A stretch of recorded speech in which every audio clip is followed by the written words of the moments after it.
Hello friends, welcome back to Mining Mirror and welcome back to the CMR 2017 series. One of our friend has asked me to make one video on the chapter number 13, that is regulation number 174 to 182, that is on the lighting and safety lamps. So I made this. So friends, if you are new in my channel, please subscribe my channel, please like and share with your friends. If you want to contact me, you can WhatsApp me on this number. Let's get started.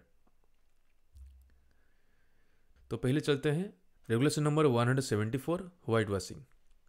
तो पहला चीज़ है कि white washing हम लोग क्यों ज़रूरत पड़ता है। देखिए, वाइट वॉशिंग हम लोग क्यों करते हैं मैक्सिमम जगह पे, जहाँ पे चाहे अंडरग्राउंड हो चाहे ओपन कास्ट हो। वाइट क्या है ना, एक तरह का आपका क्लीनलीनेस का मैसेज देता है कि हमारा एरिया कितना क्लीन है और हाइजीनिक है।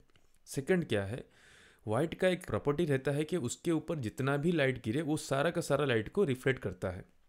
इसीलिए अगर वाइट वॉश कहीं भी एरिया में हम लोग किए हैं जहाँ पे लाइट कम है, तो भी वो वाइट वाला एरिया हम लोग को सही तरह से दिख जाता है। इसीलिए वाइट वॉशिंग क्या है कि इम्पोर्टेंस दिया गया है सीएमआर में कि कौन सा जगह पे हम लोग को वाइट वॉशिंग करना चाहिए अंडरग्राउंड में। ठीक है, तो ये हो गया एक लाइट क्वेश्चन यहाँ पे दिया है कि which places shell be kept effectively white wash. कौन सा एरिया में हम लोग को वाइट वॉश करके रखना चाहिए।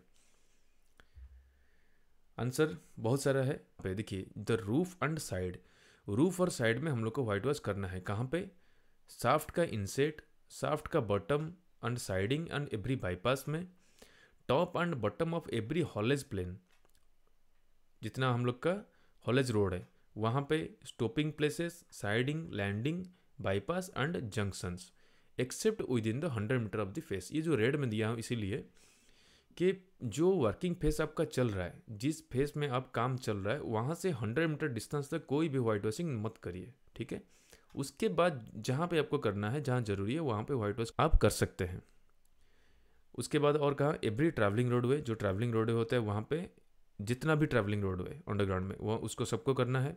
Every room and place containing, जो इंजन रहता है, जहाँ पे मोटर्स और अदर ऑपरेटर्स रहता है, उसका रूम में आपको करना पड़ेगा। उसके बाद जो फास्टेड रूम रहता है अंडरग्राउंड में, उसको तो करना ही पड़ेगा। ठीक है, तो ये हो गया वाइट वॉशिंग के लिए। अब चलते हैं रेगुलेशन नंबर 175 जनरल लाइटिंग। तो जनरल लाइटिंग हम लोग प्रोवाइड करते हैं माइंस में, उसके ऊपर है। At which places adequate general lighting shall be provided during working hours. Working hour के दौरान कहाँ पे हम लोग को एडिक्वेट जनरल लाइटिंग देना चाहिए। फर्स्ट हो गया, पहले दिखा दिया यहाँ पे कि ऑन द सरफेस, सरफेस में जहाँ पे नेचुरल लाइट सफिशेंट नहीं होता है। ठीक है, कहाँ कहाँ, इंजन हाउस, उसके बाद जो शाफ्ट हो गया, हर शाफ्ट का विसिनिटी में। उसके बाद वर्किंग, जो ओपन कास्ट वर्किंग है वहाँ पे देना पड़ेगा। जहाँ पे natural lighting is not sufficient, जहाँ पे सफिशेंट लाइटिंग नहीं होता है, वहाँ पे हम लोग को सरफेस में देना पड़ेगा लाइट। ठीक है, उसके बाद every shunting and marshalling yard at every place where people have to work, normal है। ये सारा पॉइंट हम लोग जानते हैं। ठीक है, खाली इसको याद रखना या उसको इम्प्लीमेंट करना जरूरी है। बी में रह गया बिलो ग्राउंड, ये हम लोग का इंपॉर्टेंट सेक्शन है कि अंडरग्राउंड में हम लोग कहाँ पे जनरल लाइटिंग देना जरूरी है, एडिक्वेट लाइटिंग। आंसर हो गया क्या, देखिए, जो shaft, every shaft inset, shaft bottom, landing, siding, जहाँ पे हम लोग रेगुलर यूज़ करते हैं वहाँ पे लाइटिंग अच्छा करना पड़ेगा। उसके बाद every travelling roadway normally used by 50 और मोर% ड्यूरिंग एनी शिफ्ट। कोई भी शिफ्ट में जो रोडों में, ट्रैवलिंग रोडों में 50 लोग से ज़्यादा लोग वहाँ पे आना जाना करते हैं, उस एरिया में हम लोग को एडिक्वेट लाइटिंग देना पड़ेगा। At the top and bottom of every self eating incline, incline का टॉप और बॉटम में। उसके बाद every place of the haulage roadway, जहाँ पे टॉप मटेरियल को हॉलिंग करते हैं, जहाँ पे वो कपलिंग होता है, अनकपल्ड होता है, या अटैच होता है, या डिटैच होता है फ्रॉम दी हॉलेज रोप, वहाँ पे देना पड़ेगा। At every place at which tops are regularly filled mechanically, जहाँ पे फिलिंग होता है टॉप्स में, वहाँ पे देना पड़ेगा। अब रूम और place containing any engine motor जहाँ पे रहेगा। उसके बाद जहाँ पे पिलर का एक्सट्रैक्शन हो रहा होगा, उसके बाद जो फास्टेड स्टेशन है अंडरग्राउंड में, वहाँ पे लाइटिंग। मतलब ये सब नॉर्मल चीज़ है। ठीक है, इसमें ज़्यादा कुछ याद रखने का है नहीं, बस थोड़ा बहुत क्या है ना, कॉमन सेंस टाइप का है। ठीक है, यहाँ पे एक इंपॉर्टेंट नोट है, उसको देख लेते हैं। यहाँ पे बोल रहा है कि जो हम लोग का माइंस रहता है first degree, second degree and third degree, इसमें सेकंड और थर्ड थोड़ा सा ज़्यादा डेंजरस है। और फर्स्ट डिग्री का कुछ कुछ एरिया है जहाँ पे हम लोग का जो इनफ्लेमेबल गैसेस होता है वहाँ पे जमा होता है। ठीक है, खास करके लाइक ब्लाइंड एंड्स।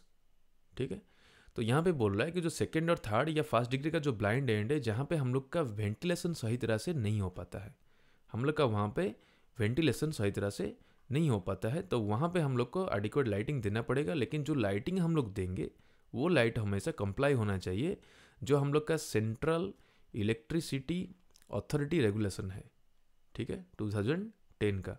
उसमें जितना भी रेगुलेशन दिया गया अंडरग्राउंड में लाइटिंग लगाने का, उसको वो कंप्लाई होना चाहिए, मतलब उसी के अनुसार ही हम लोग को लाइटिंग देना पड़ेगा ये सब एरिया में। ओके,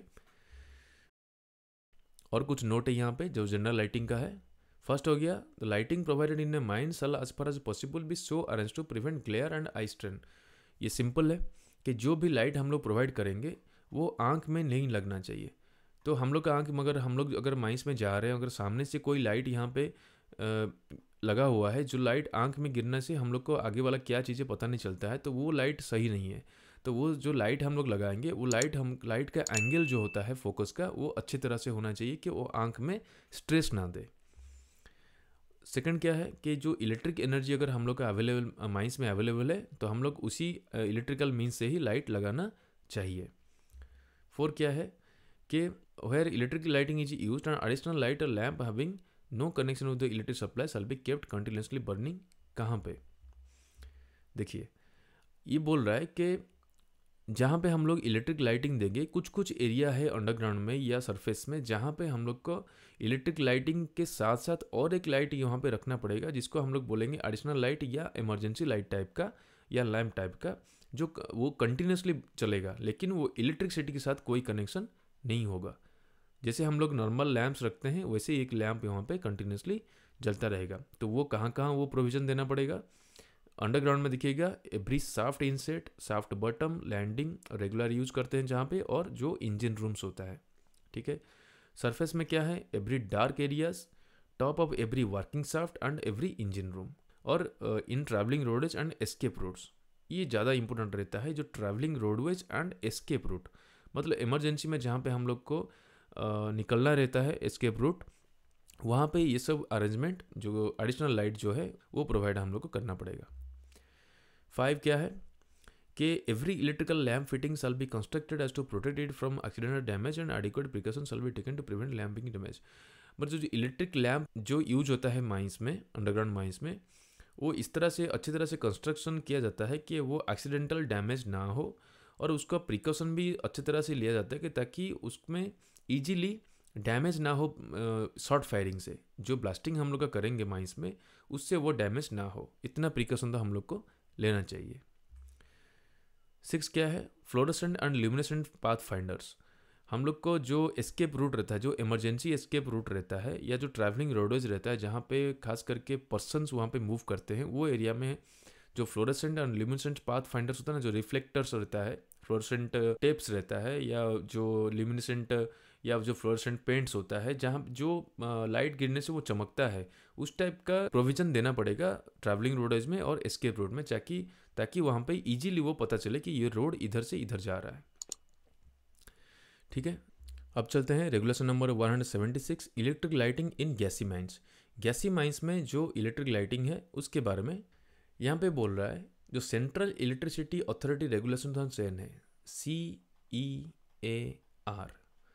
2010, इसमें जो लाइटिंग का कंडीशन के बारे में दिया गया है उसके बारे में यहाँ पे है कि कौन सा एरिया में हम लोग लाइटिंग करेंगे और कौन सा एरिया में हम लोग लाइटिंग नहीं करेंगे। क्योंकि कुछ कुछ एरिया है जहाँ पे अगर आपका जो गैसेस होता है, जो इम्प्लेमेबल गैसेस होता है, वो अगर वहाँ पे असेंबल हो रहा है, जमा हो रहा है, तो वो थोड़ा सा डेंजरस हो सकता है हीट के कारण। इसीलिए वहाँ पे ये पर्टिकुलरली जो सेंट्रल इलेक्ट्रिसिटी अथॉरिटी रेगुलेशन 2010 है उसमें दिया गया है कि कहाँ पे हम लोग को लगाना है और कहाँ पे नहीं लगाना है, ठीक है। देखिए यहाँ पे बोल रहा है कि ऑन एनी रोडवे और place ventilator by intake air, जहाँ पे हम लोग को वेंटिलेशन सही तरह से हो रहा है इनटेक एयर से, वहाँ पे हम लोग को लाइटिंग देना है। ऑन एनी अदर रोडवे और place not within 270 metre of the nearest face. तो यहाँ पे और एक प्रिकॉशनरी चीज़ दे दिया कि जो वर्किंग फेस होता है, वर्किंग फेस से 270 मीटर डिस्टेंस के अंदर कुछ भी लाइटिंग मत करिए इलेक्ट्रिकली, ठीक है। लेकिन आप दूसरी जगह पे कर सकते हैं, बस जो फेस से 270 मीटर मिनिमम डिस्टेंस आप मेंटेन करिए कि उसके अंदर इलेक्ट्रिकली कोई भी लाइट ना दे। तो यहाँ पे ये सेंट्रल इलेक्ट्रिसिटी बोर्ड या सेंट्रल इलेक्ट्रिसिटी अथॉरिटी रेगुलेशन बोल रहा है। सेकंड क्या बोल रहा है, जो इलेक्ट्रिकल लाइटिंग अपरेटर्स हम लोग यूज़ करते हैं माइंस में, वो सारा चीज़ अप्रूव होना चाहिए चीफ इंस्पेक्टर से। खास करके जो यहाँ पे पर्टिकुलर दिया ना रेगुलेशन 168, ये है जो सेफ्टी लैंप्स होता है, सेफ्टी लैंप्स जो हम लोग माइंस में यूज़ करते हैं वो होना चाहिए, जो टाइम टू टाइम क्या ना चीफ इंस्पेक्टर जनरल या स्पेशल नोटिफिकेशन में देता है कि अप्रूव्ड सेफ्टी लैंप्स, उसके बारे में है कि चीफ इंस्पेक्टर जिसको अप्रूव करेगा उसी टाइप का ऑपरेटर्स या उस टाइप का अप्रूव्ड जो लैंप्स होता है उसको हम लोग को माइंस में यूज़ करना है। उसके बाद और एक चीज़ यहाँ पे क्या दिया है कि अगर हम लोग कुछ लाइटिंग यहाँ पे माइंस में कर रहे हैं, या कुछ जैसे मशीनरी में कुछ लाइट फिटिंग कर रहे हैं, या कुछ जो सिग्नलिंग पर्पस के लिए यूज़ कर रहे हैं जो रेगुलेशन में मेंशन नहीं है, अगर ऐसा कुछ हम लोग माइंस में कर रहे हैं तो उसके लिए भी हम लोग को परमिशन लेना पड़ेगा चीफ इंस्पेक्टर माइंस से। और चीफ इंस्पेक्टर माइंस को अगर ठीक लगा तो वो क्या करेगा, एक ऑर्डर निकालेगा राइटिंग में, सब्जेक्ट टू सच कंडीशंस, जो कंडीशन को वो मेंशन करके देगा उसी कंडीशन में हम लोग को लाइटिंग को लगा के यूज़ कर सकते हैं। अब चलते हैं regulation number 177, every person to carry a light. जितना भी लोग माइंस में काम करते हैं सब कोई एक एक लाइट कैरी करना मैंडेटरी है। Who shall provide adequate light to every person employed below ground and why. कौन प्रोवाइड करेगा लाइट एवरी पर्सन को जो माइंस में काम करें, वो किस लिए? Answer will be the owner, agent और मैनेजर। ये प्रोवाइड करेंगे लाइट किसको? सबको, जो भी माइंस में काम कर रहे हैं। किस लिए? कि he can perform his duties in A proper and thorough manner. जो भी लोग काम करेंगे माइंस में वो लोग अच्छी तरह से काम कर सकते हैं, जो प्रॉपरली कर सकते हैं, और थॉरो मैनर मतलब एकदम कोई भूल चूक नहीं हो सकता है। उसी कारण उनको लाइट दिया था कि भाई अच्छी तरह से काम हो। उसके बाद और चीज़ यहाँ पर दिया कि no such person shall proceed और remain below ground without such light और लैम्प। कोई भी पर्सन माइंस के अंदर जाएगा नहीं या माइंस के अंदर रुकेगा नहीं अगर उसके बाद लाइट या लैम्प नहीं है। ठीक है, तो लाइट और लैम्प सबके लिए मैंडेटरी है। Provided that on his return on his surface every such person shall unless otherwise directed by the manager by general special order writing immediately return to his lamp and lamp room. यहाँ पे बोल रहा है कि जितने भी लोग mines में काम करते हैं, जैसे वो रिटर्न आते हैं ऊपर सरफेस में, वो सबको जाके लैंप रूम में उनका जो लैंप लेके जाते हैं उसको सबमिट करना पड़ेगा। अगर किसी को मैनेजर को स्पेशल ऑर्डर है तो वो अपने पास रख सकता है, अगर ऑर्डर नहीं है तो आपको लैंप रूम में रिटर्न करना ही है। यहाँ पे और एक चीज़ है, जो सेफ्टी लैंप्स है कि कितना बहुत सारा सेफ्टी लैंप रहता है, जो नंबर ऑफ सेफ्टी लैंप, जितना नंबर ऑफ सेफ्टी लैंप्स हम लोग माइंस में यूज़ कर रहे हैं वो अगर सफिशिएंट नहीं है, अगर सफिशिएंसी में हम लोग का कुछ डाउट हो रहा है कि नहीं ये थोड़ा सा सफिशिएंट नहीं हो पा रहा है और थोड़ा लाइट चाहिए और थोड़ा सेफ्टी लैंप्स चाहिए, तो ऐसा कुछ अगर डाउट होता है तो हम लोग को इमीडिएटली चीफ इंस्पेक्टर माइंस से कंसल्ट करना पड़ेगा। जो उनका डिसीजन होगा उसको हम लोग को मानना पड़ेगा। उसके बाद regulation number 178, standard of lighting, जो लाइटिंग का स्टैंडर्ड्स है। अगर हम लोग को डाउट हुआ कि जो लैम्प हम लोग यूज़ कर रहे हैं माइंस में या जो लाइट हम लोग यूज़ कर रहे हैं माइंस में वो एडिक्वेट नहीं है, मतलब वो अच्छा लाइट नहीं निकाल पा रहा है, कि मतलब वहाँ से जितना लाइट निकलना चाहिए जिसमें हम लोग काम कर सकें उतना लाइट हम लोग को सफिशिएंट नहीं निकल पाता है, तो हम लोग को इमीडिएटली चीफ इंस्पेक्टर माइंस से कंसल्ट करना पड़ेगा। क्योंकि जो भी लाइट्स यूज़ होता है माइंस में या जो भी लैम्प्स यूज़ होता है माइंस में वो सारा चीज़ अप्रूव रहता है चीफ इंस्पेक्टर माइंस का, उसके बाद ही माइंस में यूज़ होता है। अगर उसमें कुछ दिक्कत हुआ तो चीफ इंस्पेक्टर माइंस पर हम लोग को जाना पड़ेगा। सेकंड चीज़ क्या है, चीफ इंस्पेक्टर माइंस का और एक काम रहता है कि वो टाइम टू टाइम जाके इंस्पेक्ट करे, थोड़ा चेक करे कि किस टाइप का लैम्प माइंस में यूज हो रहा है और किस टाइप का लैम्प किस कैटेगरी का पर्सन्स को दिया गया है, और जो एरिया में जितना स्टैंडर्ड का लाइटिंग लगना चाहिए वो वहाँ पे लगा है कि नहीं। तो ये सब चीज़ को चीफ इंस्पेक्टर माइंस को देखना पड़ता है। Regulation number 179, maintenance and examination of safety lamps. जो सेफ्टी लैम्प्स होता है उसका मेंटेनेंस और examination. What are the duties done by the competent person appointed for maintenance and examination of safety lamps? एक कॉम्पिटेंट पर्सन हम लोग appoint करके रखते हैं खास करके ये जो लैम्प्स होता है उसका मेंटेनेंस और एग्जामिनेशन के लिए, तो उसका ड्यूटीज़ क्या क्या रहता है? आंसर इज फर्स्ट, कोई भी लैम्प को किसी को इशू करने से पहले उसको सही तरह से क्लीन करके रखेगा, उसका क्या ज़रूरत है ट्रिम करके रखेगा, उसके बाद उसको सही तरह से एग्जामिन करके देखेगा कि सब ठीक है कि नहीं, और उसका सिक्योरली लॉक करके रखेगा कि उसका लॉक सही तरह से सिक्योर्ड है कि नहीं। अगर उसको कुछ भी पता चला या कुछ भी लगा कि ऐसा कुछ है नहीं तो उसको वो इशू नहीं करेगा, नॉर्मल है। सेकंड क्या है, अंडरग्राउंड के अंदर ये लैम्प को जस्ट लेने से पहले वो एक बार सही तरह से एग्जामिन कर लेगा, एटलीस्ट ऊपर जो एक्सटर्नल ऑब्जर्वेशन होता है बाहर से कि सब कुछ ठीक है कि नहीं, एटलीस्ट वो खुद इंश्योर कर लेगा कि हाँ सब कुछ ठीक है, एक बार घुमा के उसको सही तरह से देख लेगा। थर्ड क्या है, सल examine every safety lamp on it's being return after use. जैसे माइंस से लोग लौट के आते हैं तो वो जो सेफ्टी लैम्प लौटाते हैं वहाँ पे सेफ्टी लैम्प रूम में, तो उसको हर लैम्प को वो अच्छी तरह से एग्जामिन करेगा कि लैम्प सही तरह से आया कि नहीं आया। For if any lamp is found to be damaged और मिसयूज्ड, कोई भी लैम्प उसको लगा कि डैमेज हुआ है या मिसयूज हुआ है तो वो उसको रिकॉर्ड करके रखेगा कि किस तरह का डैमेज है और किस तरह का मिसयूज है। एक बाउंड पेज बुक में, एक बुक में या एक नोटबुक में वो सही तरह से उसको रिकॉर्ड करके रखेगा कि वो किस तरह से डैमेज हुआ है या मिसयूज हुआ है। उसके बाद वो जो बाउंड पेज बुक है उसको काउंटर साइन करेगा माइंस मैनेजर से, ठीक है, डेट के साथ। ये उसका ड्यूटीज़ है। और क्या ड्यूटी है, देखिए उसी ड्यूटी के अंदर ही है ये वाला question, who shell examine every safety lamp in use and in how much interval. ये पूछ रहा है कि वो जो सेफ्टी लैम्प है उसको कौन एग्जामिन करेगा और कितना कितना इंटरवल में करता है। आंसर है जो मैनेजर है, असिस्टेंट मैनेजर और कॉम्पिटेंट पर्सन, ये सब सेफ्टी लैम्प को एग्जामिन कर सकते हैं, ठीक है। मैनेजर, असिस्टेंट मैनेजर और जो कॉम्पिटेंट पर्सन हम लोग अपॉइंट करके रखते हैं। कब करना है, once at least in every 7 days।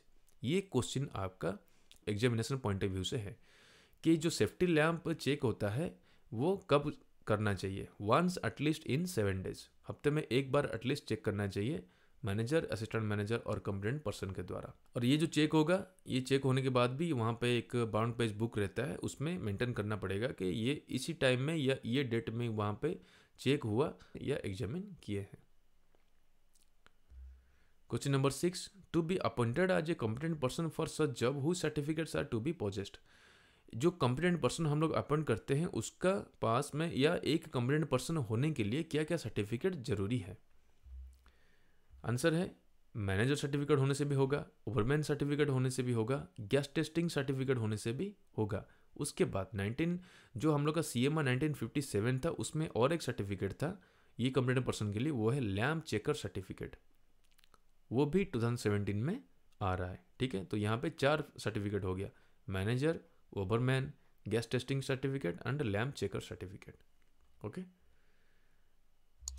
अब चलते हैं, यहाँ पे और एक चीज़ दिया गया है थोड़ा सा इंपॉर्टेंट है, मतलब जो बोल रहा है जो कॉम्पिटेंट पर्सन हम लोग रखते हैं वहाँ पे, जो ये सेफ्टी लैम्प के लिए ही उसको अपॉइंट हम लोग किए हैं, तो उसका मेन काम है कि सेफ्टी लैम्प का सारा एग्जामिनेशन, मेंटेनेंस जो भी है वो करेगा और कोई भी काम नहीं करेगा। लेकिन 172 जो रेगुलेशन है जो बोलता है कंट्राबैंड्स के ऊपर, उसमें 2 ठो है, एक सब रेगुलेशन 2 और 3 में जो मेंशन किया गया है वो काम भी उसको करना पड़ेगा। तो कंट्राबैंड का 172 जो कंट्राबैंड है उसमें 2 और 3 क्या दिया है देख लेते हैं। उसको 2 में दिया है जो भी पर्सन माइंस में जाता है उसका काम रहता है कि उनको चेक करना कि ऐसा कोई एक कंट्राबैंड में जो मेंशन किया गया है कि कोई भी बीड़ी, सिगरेट, दारू या कुछ भी लेके नहीं जा सकता, तो वो सब चीज़ को सर्च करके देखना उसका और एक काम है, ठीक है। Search every such person immediately before he enters the mines, mines में जाने से पहले वो इमीडिएटली चेक करेगा। तो कंट्राबैंड जो चेक करता है कोई भी पर्सन को, उसका भी कुछ कुछ यहाँ पे दिया गया है, उसको भी एक बार देख लेते हैं। ये 172 का ही है, इसमें दिया है कि जो कॉम्पिटेंट पर्सन चेक करता है वो कैसे चेक करता है। देखिए वो सारा पॉकेट को, अपना जो पैंट और शर्ट का जो भी पॉकेट है वो उसको पूरा का पूरा खाली करके देखेगा कि उसमें कुछ है कि नहीं। उसके बाद वो क्लॉथ जो आपका कपड़ा है उसके ऊपर भी हाथ लगा के वो देखेगा उसमें कुछ है कि नहीं। उसके बाद जो भी आप बैग्स वगैरह आप लेके जाते हैं वो बैग भी वो चेक करेगा कि उसमें कुछ सामान है कि नहीं, वो उसका काम है, वो करेगा। उसके बाद जैसे वो चेक करता है, चेक करने के बाद अगर कुछ सामान उसको मिल गया, कुछ बीड़ी मिल गया, कुछ सिगरेट मिल गया, कुछ मैचेस मिल गया, तो उसको इमीडिएटली वो पर्सन को वो डिटेन कर देगा उसी जगह पे कि आप यहीं पे रहिए। उसके बाद जितना जल्दी हो सके वो मैनेजर या असिस्टेंट मैनेजर को खबर करेगा। उसके बाद अगर ऐसा कोई पर्सन है जो डिटेन किया गया है कि उसका ऐसा कुछ सामान उसके बैग से या उसके पॉकेट से मिला है कि जब तक वो मैनेजर और असिस्टेंट मैनेजर से परमिशन ना मिले तब तक उसको माइंस के अंदर छोड़ नहीं सकते। और 7, अगर कोई पर्सन रिफ्यूज़ कर रहा है, मतलब वो जो कंप्लेंट पर्सन है उसको अलाउ ही नहीं कर रहा है कि उसका बैग या उसका पॉकेट चेक हो, अगर ऐसा कंडीशन होता है या जो पर्सन, कोई भी पर्सन को चेक करने के बाद अगर कुछ सामान मिलता है तो इमीडिएटली वो आ जाता है ऑफेंस अगेंस्ट द रेगुलेशन में, तो इमीडिएटली उसके ऊपर डिसिप्लिनरी एक्शन हो सकता है। तो अब चलते हैं regulation number 180, use of safety lamps. जो सेफ्टी लैम्प्स है उसका यूज के ऊपर है। First, every safety lamp shall B numbered.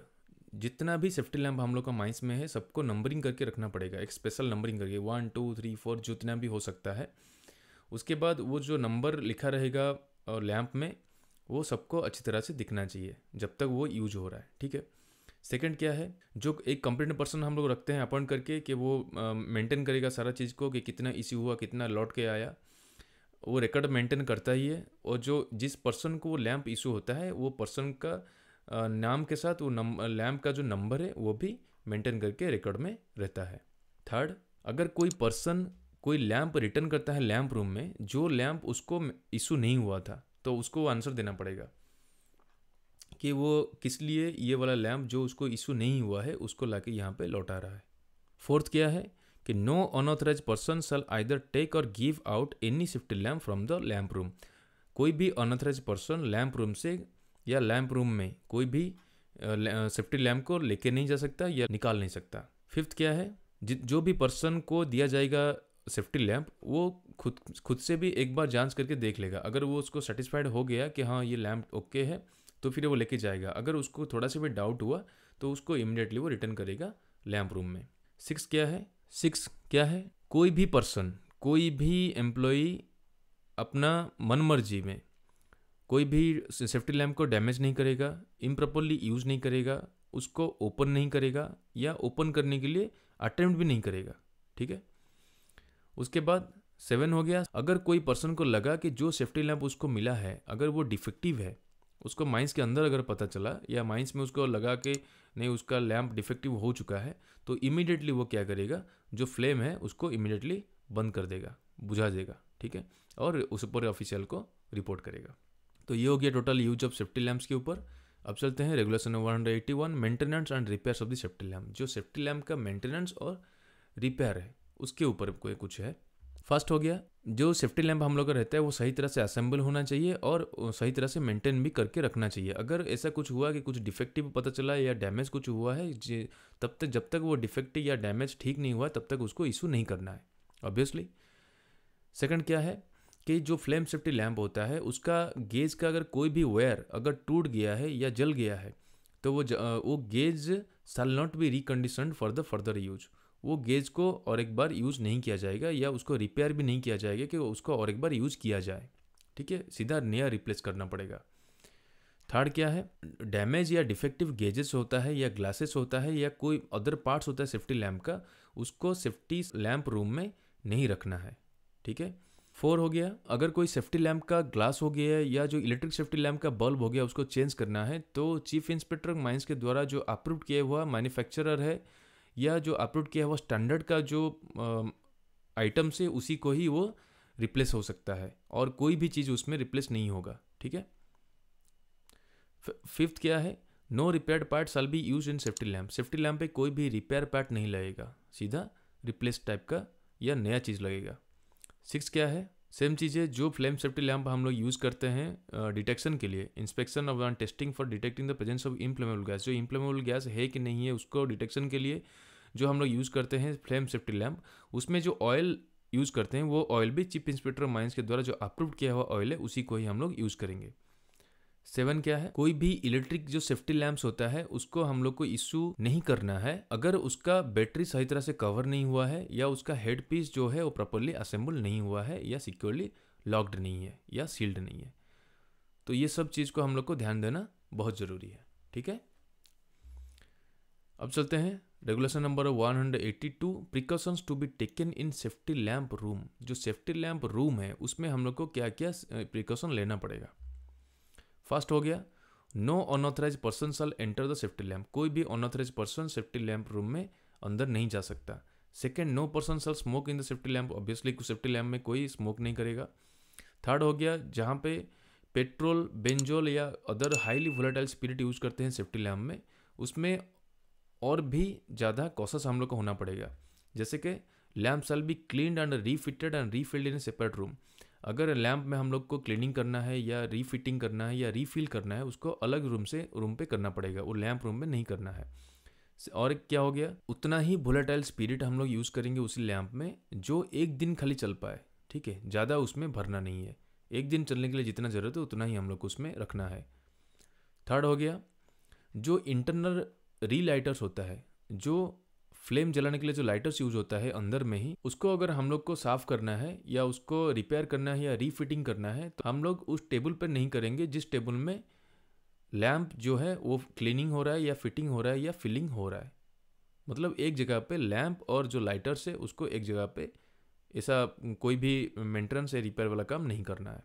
D क्या हो गया, an adequate number of suitable fire extinguishers रखना है। जो हम लोग का रूम्स रहता है, लैम्प रूम हो गया या जहाँ पे हम लोग जो वोलेटाइल स्पिरिट्स उसमें भरते हैं, वो सब एरिया में या वो सब रूम में हम लोग को फायर एक्सटिंग्विशर सही तरह से सफिशिएंटली रखना पड़ेगा। कभी अगर ज़रूरत पड़े तो इजीली हम लोग यूज जैसे कर सकते हैं। तो फ्रेंड्स, ये हो गया टोटल 174 टू 182। आई होप कि ये वीडियो आपको थोड़ा सा इन्फॉर्मेटिव लगा होगा। अगर वीडियो अच्छा लगा है तो please like, share and subscribe. See you in another part. Thank you.